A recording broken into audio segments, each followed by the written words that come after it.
વારંવાર ફેક્ટરીઓમાં એક્સિડન્ટ થાય છે, આપણા લોકો મરે છે, અને તેમ છતાં મોટે ભાગની ફેક્ટરીઓમાં સલામતી માટેના જે નોર્મ્સ છે, એના નિયમો છે, જે કાયદામાં જોગવાઈ છે, એવી વ્યવસ્થાઓ કોઈ કરવામાં આવે છે ખરી? જે લોકોના મૃત્યુ થાય છે, મારો અનુભવ છે કે કોઈક મજબૂત હોય, ટોળા લઈને આવે, થોડી દાદાગીરી કરે તો એને વળતર આપવાનું, પણ કોઈ ગરીબ માણસ હોય, બીજા પ્રાંતનો હોય, એને માટે બોલવા વાળું કોઈ ના હોય, તો એવા કેટલાય લોકોના મોત થાય પણ એની કોઈ નોંધ સુદ્ધા લેતું નથી. અહીંયા ટ્રેડ યુનિયનની વાત થઈ, આખા ગુજરાતમાં યુનિયનો ખતમ કરી દીધા, અહીં પણ નવા યુનિયનો રજીસ્ટ્રેશન થવા દેતા નથી. અને ખાસ કરીને જે પહેલા કામદારો માટેના રક્ષણ માટેના કાયદા કોંગ્રેસની સરકારોએ બનાવ્યા, કે સરકાર કોંગ્રેસની હતી તેમ છતાં કામદાર યુનિયનો સરકાર સામે આંદોલનો કરતા, સરકાર એની વાત સાંભળતી અને એમના સાથે સમાધાન કરીને બધા જ લાભ આપતા. પણ જ્યારથી આ ભારતીય જનતા પાર્ટીની સરકાર આવી, એની બધી જ નીતિ રીતિ ને શાસન ઉદ્યોગપતિઓ તરફે થઈ ગયું. કામદારોની 1% ચિંતા સરકાર કરતી નથી. અને જે રીતે પેલા ખેડૂતો માટે 3 કાળા કાયદા લાયા હતા, એવા જ કાળા કાયદા ગુજરાતમાં ભાજપની સરકારે આ કામદારો માટે બનાવ્યા છે. જે રક્ષણ મળતું હતું બધું જ રક્ષણ ખતમ કરી દીધું. અમે આ યાત્રા લઈને નીકળ્યા, અનેક જગ્યાએ ગયા, બધી જગ્યાએ કામદારોએ પણ ફરિયાદો કરી, તમારી જેમ બધાએ પ્રશ્નો પણ કર્યા, બધાએ રજૂઆત પણ કરી કે કઈ બોનસની વાત કરીએ, લઘુત્તમ વેતન ના મળતું હોય, પગાર વધારાની વાત કરીએ, સલામતીની વાત કરીએ, કામના કલાકોની વાત કરીએ, અને કંપનીવાળા જો અમને ન્યાય ના આપે તો અમારી વાત કોઈ સાંભળતું નથી.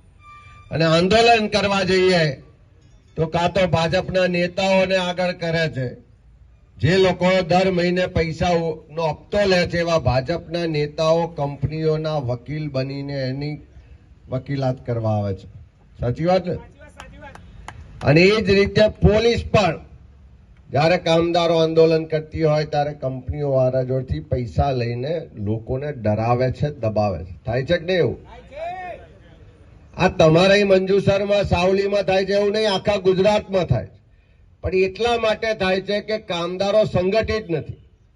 આજે એક ભાઈને કાઢી મૂક્યો તો બીજા લોકો ચૂપ છે, કાલે આ ભાઈને કાઢી મૂકે તો આ લોકો ચૂપ થઈ જશે.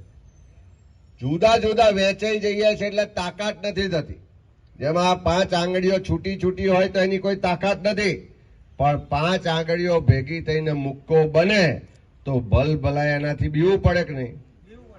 બધા જ કંપનીના કામદારો જો સંગઠિત થાય, ભેગા થઈને લડે, તો કાયદા આપણે કોઈ ઉદ્યોગોને નુકસાન કરવા માટે નથી.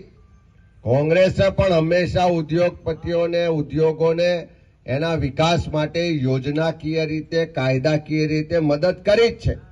કારણ કે ઉદ્યોગો આવે, કંપનીઓ આવે, ફેક્ટરીઓ થશે તો રોજગાર વધવાનો. પણ કામદારોના ભોગે કોઈને નફો કરવા દેવાની નીતિ કોંગ્રેસની નથી. કોંગ્રેસની નીતિ હતી, તમે મને કે 100 રૂપિયામાંથી 20 રૂપિયા નફો કરો છો તો 20 રૂપિયામાંથી 10 રૂપિયા કામદારોના કલ્યાણ માટે વાપરો અને 10 રૂપિયા તમે નફો કરો. આજે આ સરકારમાં હાલત કેવી છે કે 20 રૂપિયા નફો કરે તો 1 રૂપિયો પણ કામદારો માટે વપરાતો નથી. 19 રૂપિયા કાં તો કંપની વાળા લઈ જાય છે, કાં તો એમના ભાજપના નેતાઓ એમાંથી કમિશન લઈ જાય. ત્યારે આજે તમને સાંભળ્યા છે, હું તમને આશ્વસ્ત કરું છું, વિશ્વાસ અપાવું છું કે ગુજરાત કોંગ્રેસ આવનારા દિવસોમાં આખા ગુજરાતના કામદારોનો અવાજ બુલંદ કરશે. એ સડકથી લઈ વિધાનસભા હોય કે સંસદ હોય, તમારા બધા જ મુદ્દા માટે લડીશું. કામદારોના કામના કલાક ફિક્સ થાય, 8 કલાકથી વધારે કોઈને જબરજસ્તી કામ કરાવી જ ના શકાય. આખા વિશ્વમાં કાયદાકીય જોગવાઈ છે કે 8 કલાકથી વધારે કોઈને ઓવરટાઈમ કરવો હોય, પણ એ સ્વૈચ્છિક વાત છે, જબરજસ્તી ના કરાવી શકાય. કંપનીઓમાં બહેનો આપણી જે કામ કરવામાં જાય છે એના માટેની અલગ વ્યવસ્થાઓ, એની સુરક્ષા માટેની કમિટીઓ, એના કાયદા પણ છે, એનો પણ અમલ કરાવીશું. આખા ગુજરાતમાંથી જે ફિક્સ પગાર, કોન્ટ્રાક્ટ ને આઉટસોર્સિંગની પ્રથા છે એ સંપૂર્ણ નાબૂદ થાય.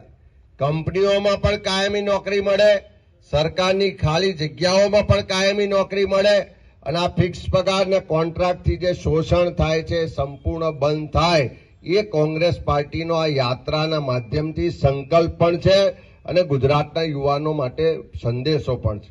અકસ્માત થાય છે એના માટે રક્ષણના કાયદા છે, સલામતી માટેના કાયદા છે અને સૌથી મોટો કાયદો, કોઈ પણ કંપની અહીંયા આગળ સ્થાપિત થાય ગુજરાતમાં તો 85% રોજગાર સ્થાનિક ગુજરાતના લોકોને આપવાનો છે. પણ કેટલી કંપનીઓ એવી છે કે 85%ના કાયદાનો અમલ કરતી નથી. એ માટે વિધાનસભામાં વારંવાર પ્રશ્નો પૂછીએ છીએ, સરકાર લેખિતમાં જવાબમાં પણ સ્વીકારે છે, પણ એની સામે કોઈ પગલાં લેવાતા નથી. ત્યારે તમને બધાને ખાસ વિનંતી કરું છું કે એક સંગઠન બનાવો.